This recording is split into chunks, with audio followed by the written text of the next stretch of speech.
Hello friends, welcome to Katiyar DK education point. I am Divya और आज हमारी हिंदी पेडागोजी की क्लास है। ये क्लास आपकी सीटेट पेपर 1 और पेपर 2 दोनों के लिए ही इम्पॉर्टेंट है। तो चलिए क्लास को शुरू करते हैं। पहला क्वेश्चन है, भाषा सीखने और भाषा अर्जित करने में अंतर का सर्व प्रमुख कारण है। अब आपको बताना है कि जब भाषा का अर्जन होता है और भाषा का अधिगम होता है तो इन दोनों में अंतर का कारण क्या है। पहला ऑप्शन है आपका भाषा की पाठ्य पुस्तकें, दूसरा ऑप्शन है भाषा में आकलन, तीसरा ऑप्शन है भाषाई परिवेश और फोर्थ ऑप्शन है आपका भाषा का व्याकरण।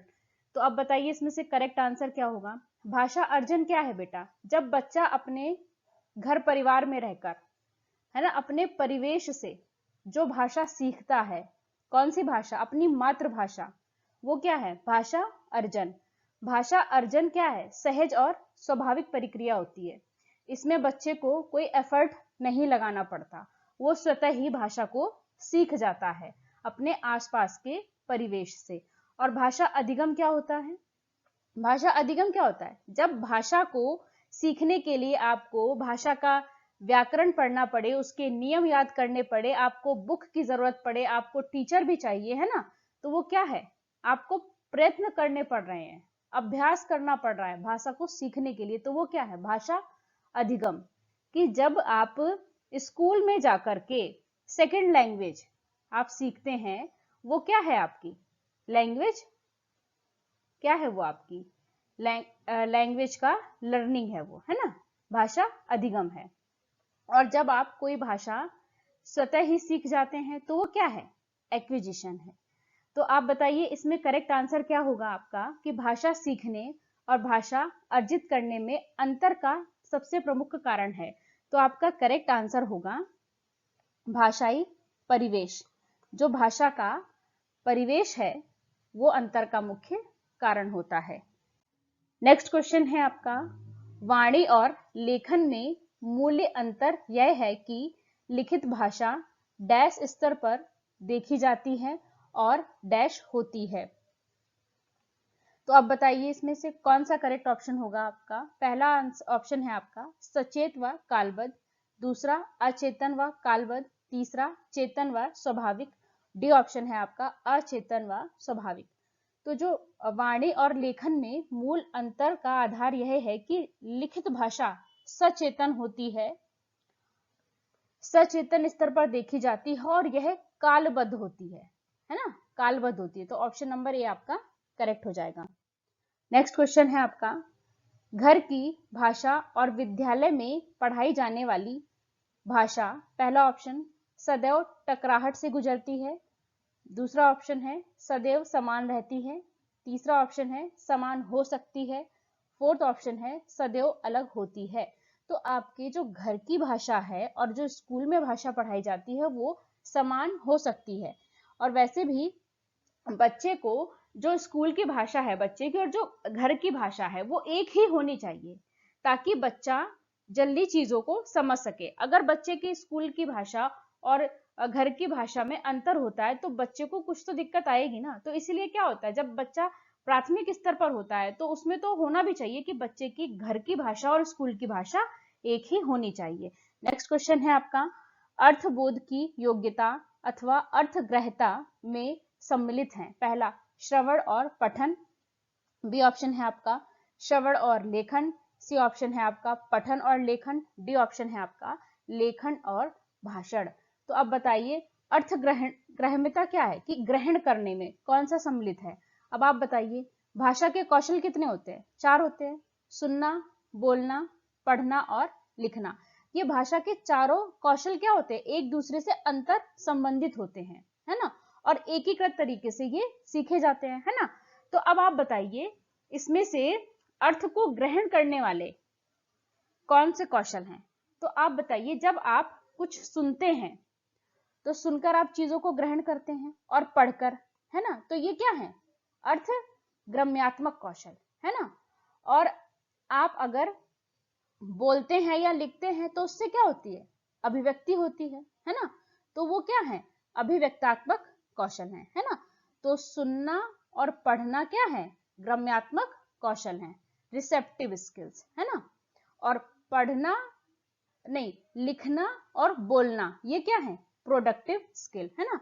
तो आपसे यहाँ पे रिसेप्टिव स्किल का पूछा गया था, तो क्या है, श्रवण और पठन। ए और बी, मतलब पहला ऑप्शन आपका, ए ऑप्शन आपका करेक्ट हो जाता है, और बी ऑप्शन में जो है ये भी गलत है, श्रवण और लेखन नहीं होगा, सी भी गलत है, डी भी आपका गलत है। नेक्स्ट क्वेश्चन है आपका, निम्नलिखित में से कौन सा रंगीन चित्रों एवं बड़े अक्षरों में मुद्रित बड़ी पुस्तक के उपयोग के बारे में सही नहीं है। पहला, एक ऐसा सृजनात्मक एवं कलात्मक अधिगम वातावरण प्रदान करती है जिसमें बच्चे अधिक प्रतिक्रिया देते हैं। दूसरा ऑप्शन है, यह एक ऐसा बाल केंद्रित वातावरण प्रदान करती है जिसमें बच्चे अमूर्त संकल्पनाएं पठन सामग्री चित्रों द्वारा सांकेतिक रूप से दर्शाई जाती है। तीसरा, यह साक्षरता अभ्यास के साथ साथ भाषा अर्जन के लिए संदर्भ प्रदान करती है। डी ऑप्शन है, यह पाठ्यक्रम की पुस्तकों से अच्छी है तथा कक्षावार पाठक या विद्यार्थियों के रूप में पाठ से जुड़े अभ्यासों से मुक्त है। तो आप बताइए इसमें से कौन सा उपयुक्त, मतलब कौन सा इसके बारे में सही नहीं है। तो पहला ऑप्शन तो आपका बिल्कुल ठीक है कि यह बच्चों में सृजनात्मकता और कलात्मक अधिगम वातावरण बच्चों को ये प्रदान करेगी जिससे बच्चे अधिक प्रतिक्रिया देंगे, ठीक है। ये भी बी ऑप्शन भी आपका करेक्ट है, यह एक बाल केंद्रित वातावरण प्रदान करेगी जिसमें अमूर्त संकल्पनाएं। अब आप बताइए, जैसे बुक है आपके पास, उसमें कोई चित्र बना हुआ है, तो वो चीज वास्तव में तो बच्चे के सामने नहीं है ना, पर वो कैसे है, बुक में उसका चित्र है, तो क्या है, अमूर्त संकल्पना है। अमूर्त संकल्पना पठन सामग्री चित्रों द्वारा सांकेतिक रूप में दर्शाई जाती है। अब माना बुक में कहीं चीते की फोटो बनी हुई है या हिरन की फोटो है, तो वो वास्तविक रूप से तो नहीं है ना बच्चे के सामने, लेकिन चित्रों के माध्यम से वो समझ रहा है ना, तो क्या है वो अमूर्त संकल्पनाएं, है ना। सी ऑप्शन क्या कहता है, यह साक्षरता अभ्यास के साथ साथ भाषा अर्जन के लिए संदर्भ प्रदान करती है, ये बात भी आपकी ठीक है। तो आपसे क्या पूछा गया है, नहीं, तो अब ये सारे तो करेक्ट हो जाते हैं, तो ये तो आपके आंसर होंगे नहीं, आपको गलत वाला ढूंढना है। यह पाठ्यक्रम की पुस्तकों से अच्छी है, क्या ऐसा होगा, जो पाठ्यक्रम होता है वो बच्चे के स्तर के हिसाब से बनाया जाता है ना, बच्चे की क्लास को, बच्चे की मानसिक योग्यताओं को ध्यान में रखकर बनाया जाता है। तो क्या एक रंगीन चित्रों वाली बड़ी बड़ी अक्षरों में मुद्रित पुस्तक जो है, क्या वो बच्चे के पाठ्यक्रम से अच्छी हो सकती है, नहीं, कक्षावार पाठक या विद्यार्थियों के रूप में पाठ से जुड़े अभ्यासों से मुक्त है। तो यही ऑप्शन आपका गलत होगा, तो क्योंकि हमसे गलत ही पूछा गया है, तो ऑप्शन नंबर डी आपका करेक्ट हो जाता है। नेक्स्ट क्वेश्चन है आपका, शिक्षण विधि हमें क्या स्पष्ट करती है। शिक्षण विधि से हमें क्या पता चलता है। पहला ऑप्शन, कैसे पढ़ाना है, दूसरा ऑप्शन, क्या पढ़ाना है, तीसरा, किसे पढ़ाना है, डी ऑप्शन, कहाँ पढ़ाना है। तो जो शिक्षण विधि होती है उससे हमें ये पता चलता है कि हमें कैसे पढ़ाना है, तो ऑप्शन नंबर ए आपका करेक्ट हो जाता है कि हमें कैसे पढ़ाना है। नेक्स्ट क्वेश्चन है आपका, टॉप डाउन से आशय है समग्र अर्थ पर ध्यान देना, बॉटम अप से क्या आशय होगा, ठीक है। अब टॉप डाउन का तो उसने बता दिया, बॉटम अप से क्या आशय, ये हमें बताना। पहला ऑप्शन है आपका, लघु उत्तरीय प्रश्न पूछने पर ध्यान देना, दूसरा, पाठ्य वस्तु और अमूर्त विचारों के सार पर ध्यान देना, तीसरा, पठन पूर्व पर ध्यान देना, डी ऑप्शन है, पाठ्य वस्तु के शब्दों और वाक्यों पर ध्यान देना। तो बॉटम अप में क्या होता है, हम नीचे से ऊपर जा रहे हैं, तो ऑप्शन नंबर डी आपका करेक्ट हो जाएगा। ऑप्शन नंबर डी क्या कहता है, पहले हम शब्दों पर ध्यान देंगे, फिर हम क्या करेंगे, वाक्यों पर ध्यान देंगे। तो हम नीचे से, है ना, ऊपर की तरफ जा रहे हैं, पहले हम शब्दों को पकड़ेंगे, फिर उसके बाद हम वाक्यों पे जाएंगे। तो ये आपका ऑप्शन नंबर डी आपका करेक्ट हो जाता है। नेक्स्ट क्वेश्चन है आपका, विद्यालयी बच्चों में भारतीय भाषाओं को समुन्नत करने वाले भारत सरकार के कार्यक्रम का नाम बताइए। पहला, भाषा सम्मेलन, दूसरा, एक भारत श्रेष्ठ भारत, तीसरा, आजादी का अमृत महोत्सव, डी ऑप्शन है आपका, भाषा संगम। तो आपका करेक्ट आंसर है ऑप्शन नंबर बी, एक भारत श्रेष्ठ भारत। नेक्स्ट क्वेश्चन है आपका, स्किनर के अनुसार, पहला ऑप्शन, भाषा अंतःक्रिया से सीखी जाती है, दूसरा ऑप्शन है, भाषा सीखना अत्यंत जटिल प्रक्रिया है, तीसरा ऑप्शन है, भाषा अनुकरण के द्वारा सीखी जाती है, डी ऑप्शन है, भाषा परिवेश से सीखी जाती है। तो स्किनर के अनुसार, स्किनर किसकी बात करते हैं, अनुकरण की बात करते हैं, तो ऑप्शन नंबर सी आपका करेक्ट होगा बेटा, कि भाषा अनुकरण करके सीखी जाती है, बच्चा नकल करके सीखता है ना। तो ऑप्शन नंबर सी आपका करेक्ट हो जाता है। नेक्स्ट क्वेश्चन है, व्याकरण सीखने के बारे में निम्नलिखित में से कौन सा कथन सही है? तो अब बताइए इसमें से व्याकरण सीखने के लिए, है ना, कौन सा कथन सही है? पहला क्या है, शिक्षार्थी नियम से अर्थ की ओर अग्रसर होता है। जब हम नियम से अर्थ की ओर जाते हैं तो ये कौन सी विधि है आपकी? निगमन विधि। निगमन विधि में क्या होता है? पहले नियम फिर उदाहरण, तो ये क्या हो गया? ये निगमन विधि हो गई। दूसरा ऑप्शन है, पहले व्याकरण के नियमों को कंठस्थ करने की जरूरत है। जहां कहीं भी रटने की बात आए तो वो ऑप्शन हमेशा ही आपका गलत होता है, तो बी तो आपका गलत हो गया। सी ऑप्शन है, शिक्षार्थी अर्थ और प्रयोग से नियमों की ओर अग्रसर होता है। अर्थ और प्रयोग से, आप बच्चे को अर्थ बता रहे हैं, प्रयोग मतलब उदाहरण भी दे रहे हैं आप। अर्थ और प्रयोग से कहां जा रहे हैं आप? नियम की ओर जा रहे हैं। तो ये कौन सी विधि हो गई आपकी? आगमन विधि। डी ऑप्शन क्या है? व्याकरण सीखना विषय वस्तु वाले विषय को सीखने जैसा है। तो अब आप बताइए व्याकरण सीखने के लिए कौन सा कथन सही है? तो जब भी हम बच्चों को व्याकरण सिखाएं तो हमें कैसे जाना चाहिए? उदाहरण से नियम की ओर जाना चाहिए। तो ऑप्शन नंबर सी आपका करेक्ट हो जाएगा कि शिक्षार्थी अर्थ और प्रयोग से नियम की ओर अग्रसर होता है, यानी कि आगमन विधि का हमें उपयोग करना चाहिए। तो ऑप्शन नंबर सी आपका करेक्ट हो जाता है। नेक्स्ट क्वेश्चन है आपका, राष्ट्रीय शिक्षा नीति 2020 के बारे में निम्नलिखित में से कौन सा कथन सही है? पहला, बच्चों द्वारा सीखी जा रही 3 भाषाओं में से कम 2 भाषाएं भारत की होनी चाहिए। बी ऑप्शन है, बच्चों द्वारा सीखी जा रही 3 भाषाओं में से एक भाषा भारत की शास्त्रीय भाषा होनी चाहिए। सी ऑप्शन है, बच्चों द्वारा सीखी जा रही 3 भाषाओं में से एक जो है वो विदेशी भाषा होनी चाहिए। और डी ऑप्शन है कि बच्चों द्वारा सीखी जा रही 3 भाषाओं में से एक भारत की भाषा होनी चाहिए। तो आप बताइए इसमें से करेक्ट आंसर क्या होगा? पहला ऑप्शन आपका करेक्ट हो जाता है कि बच्चों द्वारा सीखी जा रही 3 भाषाओं में से कम 2, कितनी? 2 भारत की भाषाएं होनी चाहिए। नेक्स्ट क्वेश्चन है आपका, कूइंग, बैबलिंग एक शब्द है ना, 2 शब्द की अवस्था निम्नलिखित में से ये कौन सी अवस्था है ना? जब बच्चा पहले क्या करता है? कूइंग फिर बैबलिंग, है ना, तो ये सब बताया है। तो ये कौन सी अवस्थाएं हैं?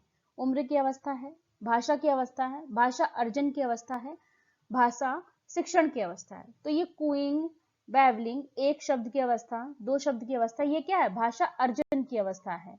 तो ऑप्शन नंबर सी आपका करेक्ट हो जाता है। नेक्स्ट क्वेश्चन है आपका, बच्चों की लेखन क्षमता का आकलन करने की दृष्टि से कौन सा प्रश्न सर्वाधिक बेहतर है? बहादुर बित्तो शीर्षक कहानी लिखिए। बी ऑप्शन, बहादुर बित्तो कहानी का अंत बदल कर लिखिए। सी ऑप्शन है, बहादुर बित्तो में संज्ञा शब्दों को चिन्हित कीजिए। डी ऑप्शन है आपका, बहादुर बित्तो कहानी को शीर्षक दीजिए। तो आप बताइए कि बच्चे की लेखन क्षमता, आपको उसकी लेखन की क्षमता का आकलन करना है, तो सबसे बेस्ट तरीका क्या होगा कि जब आप बच्चे से कहेंगे कि उस कहानी का अंत बदल कर लिखो, तो ऑप्शन नंबर बी आपका करेक्ट हो जाएगा कि जो बहादुर बित्तो कहानी है उसका अंत बदल कर लिखिए। नेक्स्ट क्वेश्चन है आपका, भाषा सभी विषयों के डैश में है। पहला ऑप्शन पढ़ने, दूसरा अध्यायों, तीसरा केंद्र, डी प्रारंभ। तो जो भाषा होती है आपकी, वो जितने भी सब्जेक्ट हैं सबका केंद्र है। आप किसी भी सब्जेक्ट को बच्चे को पढ़ाएंगे, कोई भी सब्जेक्ट ले लीजिए, तो कैसे पढ़ाएंगे? भाषा के माध्यम से ही पढ़ाएंगे ना, बिना भाषा के तो नहीं पढ़ाएंगे। तो क्या है? भाषा सभी विषयों का केंद्र है। कोई भी आप सब्जेक्ट ले लीजिए, सब में भाषा ही तो है, तो भाषा क्या है? केंद्र में है। नेक्स्ट क्वेश्चन है आपका, निम्नलिखित में से कौन सा भाषा की कक्षा प्रिंट समृद्ध परिवेश में आता है? प्रिंट समृद्ध परिवेश क्या होता है? जब आपका क्लासरूम में चारों तरफ दीवारों पर पोस्टर्स लगे हुए हैं, नीचे फ्लोर पर भी कुछ कुछ है, तो उससे क्या होता है? बच्चा जिधर भी देखेगा तो वो क्या कर रहा है? भाषा को सीख रहा है। उसे कहते हैं प्रिंट रिच एनवायरनमेंट। पहला ऑप्शन है आपका, कक्षा में प्रदर्शित चार्ट, पोस्टर्स, कक्षा के प्रदत्त कार्य। दूसरा, परिवेश में sign board, play card, labels, wrappers. C option है आपका, कक्षा की पाठ्य पुस्तक की अलमारियों में रखी हुई पुस्तकें। डी ऑप्शन है आपका, इलेक्ट्रॉनिक मीडिया जैसे टीवी, फोन, कंप्यूटर आदि। तो आप बताइए इसमें से करेक्ट आंसर क्या होगा? प्रिंट समृद्ध परिवेश में क्या आएगा? जब आपकी बिल्डिंग एक लर्निंग एड की तरह काम कर रही है ना, बाला। तो क्या है बेटा, जब आपके क्लासरूम में चारों तरफ चार्ट लगे हुए हैं, अब बच्चा जिधर भी देख रहा है वो भाषा सीख रहा है, तो ऑप्शन नंबर ए आपका करेक्ट हो जाता है कि कक्षा में प्रदर्शित चार्ट, पोस्टर्स कक्षा के प्रदत्त कार्य। वीडियो अच्छी लगे तो लाइक करें, शेयर करें, चैनल को सब्सक्राइब करें। Thanks for watching this video.